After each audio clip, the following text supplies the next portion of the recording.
नगरसेवकांना नाव टाकले गेलेलं आहे त्याच्या पैशाला परत येणार आहे का अशी खूप 5 लाख महिलांनी केवायसी केलेली आहे लाडक्या बहिणीमध्ये टोटल अपात्र निकष पाहिजे 80 लाखापर्यंत आता या अप्लाय केला आहे। लाडकी बहीण योजना जेव्हा सुरू केली होती त्यावेळी त्या संदर्भातले काही निकष होते, त्या निकषाच्या आधारावर बहिणींना अर्ज करायला सांगितला होता आणि कागदपत्रांच्या पूर्ततेला वेळ लागेल म्हणून ही मुभा दिली होती की त्यांनी सेल्फ सर्टिफिकेशन करायचं, म्हणजे त्यांनी जे सांगितलं ते सत्य मानून आपण त्या ठिकाणी त्यांना लाडक्या बहिणीचा लाभ देणं सुरू केलं।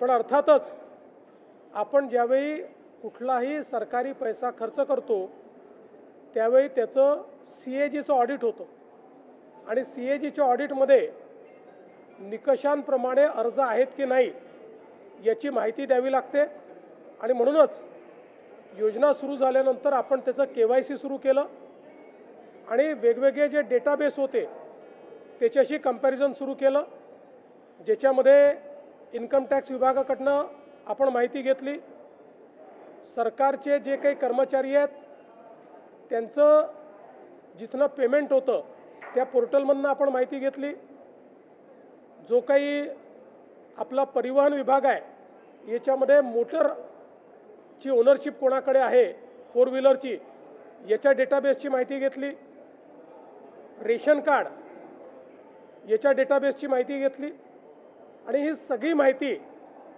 आपण ज्यावेळेस कोलेक्ट केली त्यावेळी असं लक्षात आलं की 5 लाख लोक असे आहेत ज्यांच्या घरी सरकारी नोकरी आहे, 14,000 तर पुरुषच निघाले, जवळपास 10 लाख असे निघाले की ज्यांचं उत्पन्न 2.5 लाखापेक्षा जास्तीचं आहे। अशा वेगवेगळ्या डेटाबेसमध्ये जे लोक अपात्र झाले त्यांना आपण अपात्र केलेलं आहे। त्यासोबत आपण हे सांगितलं होतं KYC करून घ्या, म्हणजे जे काही माहिती तुम्ही सादर केलेली आहे ती आत्तापर्यंत सत्य मानण्यात आली आहे, आता त्याची कागदपत्र द्या। पण मोठ्या प्रमाणात KYC झाली नाही। आता एक गोष्ट आपण लक्षात घ्या की ज्यांना अर्ज करता येतो, सेल्फ सर्टिफिकेशन करता येतं, त्यांना KYC करता येत नाही असं मानणं काही योग्य नाही।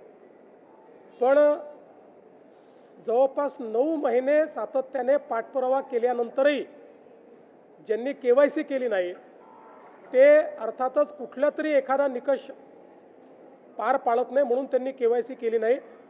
आणि म्हणून हे जे काही आत्ता या ठिकाणी जवळपास जे काही तुम्ही सांगितलं 60 लाख 80 लाख जो काही आकडा तुम्ही दिलेला असेल तर ते लोक या योजनेच्या पात्रतेचे निकष हे पूर्ण करताना दिसत नाही। जवळपास 1,70,00,000 महिला, थोडं आकडा कमी अधिक असेल 3-4 हजार ने, पण 1,70,00,000 महिला ज्या आहेत या निकष पूर्ण पार करतात, त्यांची KYC झालेली आहे, त्यामुळे त्यांना लाडक्या बहिणीचे पैसे मिळतच राहतील। ज्यांनी KYC केली नाही त्यांना आता आम्ही पैसे देणार नाही, पण त्यांनी दिलेले पैसे आम्ही वसुली करणार नाही। मात्र 14,000 ज्या पुरुषांनी पैसे घेतलेले आहेत त्यांच्याकडनं मात्र पैसे हे वसूल केले जातील। त्यामुळे नीट सायंटिफिक प्रोसेसने या सगळ्या गोष्टी केल्या आहेत आणि आजही यांच्यापैकी कोणी जर KYC करणार असेल तर आम्ही विंडो ओपन करायला तयार आहोत आणि त्यांना लाभ द्यायला तयार आहोत। आजही ज्यावेळेस आपण जेवढ्या लाडक्या बहिणींना लाभ देतो देशातल्या कुठल्याही योजनेपेक्षा आजही सर्वात मोठी योजना ही महाराष्ट्राची आहे। आजही देशामध्ये एवढा लाभ 1,70,00,000 कुठलंच राज्य देत नाही जे महाराष्ट्र देत आहे।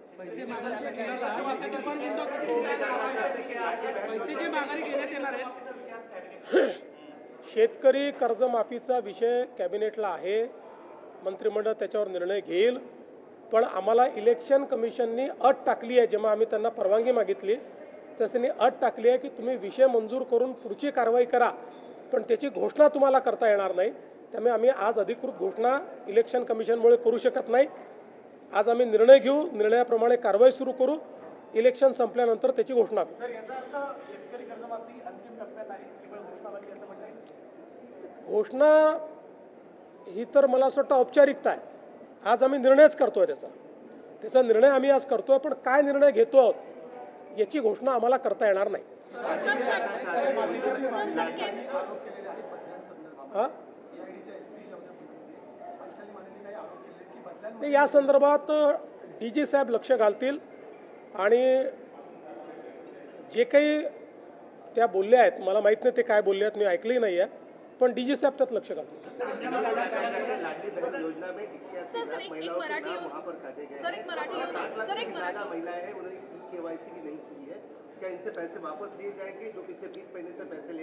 देखिए, जिस समय लाड़की बहन या लाडली बहन योजना हमने शुरू की, उस समय कुछ उसमें कंडीशंस थी.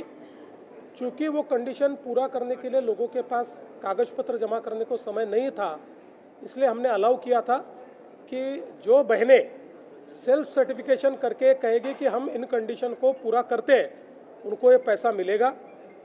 उसके बाद वो पैसा देना हमने शुरू किया. पर आप जानते हैं कि जो सरकार का पैसा होता है उसमें CAG का ऑडिट होता है, और कोई भी CAG का ऑडिट जो होता है उसमें से लाभार्थी कंडीशंस पूरे करते हैं कि नहीं, इसका वेरिफिकेशन आपको करके CAG को देना पड़ता है. इसलिए उसके बाद हमने वेरिफिकेशन शुरू किया. इस वेरिफिकेशन में कई प्रकार की एनोमलीज ध्यान में आई. मसलन 10 लाख हमको ऐसी महिलाएं उसमें मिली कि जो हमने ये कहा था कि 2.5 लाख जिनको मिलते हैं उससे ऊपर, अगर 2.5 लाख से ऊपर किसी का उत्पन्न हो तो उसको इस योजना का फ़ायदा नहीं मिलेगा. तो 10 लाख ऐसी हमारी बहनें थी कि जिनका जो वार्षिक उत्पन्न था ये 2.5 लाख से ऊपर था. 5 लाख ऐसी बहनें थी कि जिनके घर में सरकारी नौकरी थी. 14,000 तो पुरुषों ने ही उसमें अप्लाई किया था. हमने इनकम टैक्स का डेटा लिया, हमने परिवहन का डेटा लिया. इन सारे डेटास के साथ या एक घर में 2 बहनों को देना चाहिए था, तो हमने जो हमारा रेशन कार्ड का डेटा है उस डेटा को भी इस डेटा बेस के साथ रन किया. इसमें जो लोग वायलेट कर रहे थे, जो लोग कंडीशंस पूरी नहीं कर रहे थे, उनको हमने अब रोक दिया है. साथ साथ हमने KYC करने को कहा था. 9 महीने तक लगातार हम लोगों ने नोटिसेस भेजी, लगातार कहा, एक्सटेंशन दिया, फिर भी जिन्होंने KYC नहीं किया, इसका मतलब यह है कि कोई ना कोई कंडीशंस में वो नहीं बैठते. इसलिए ऐसे लोगों का अभी जो हम लोग उनको पैसा देते तो हमने बंद किया है.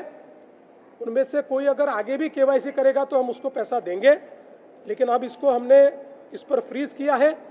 और साथ साथ ये भी फैसला किया है, इनमें से किसी के भी पैसे वापस हम वसूलेंगे नहीं.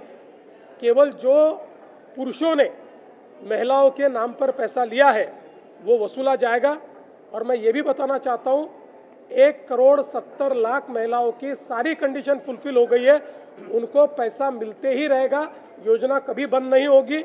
और आज भी देश में अलग अलग राज्य जो योजनाएं चला रहे, उसमें आज भी सबसे बड़ी योजना ये महाराष्ट्र की योजना है और ये चलते रहेगी.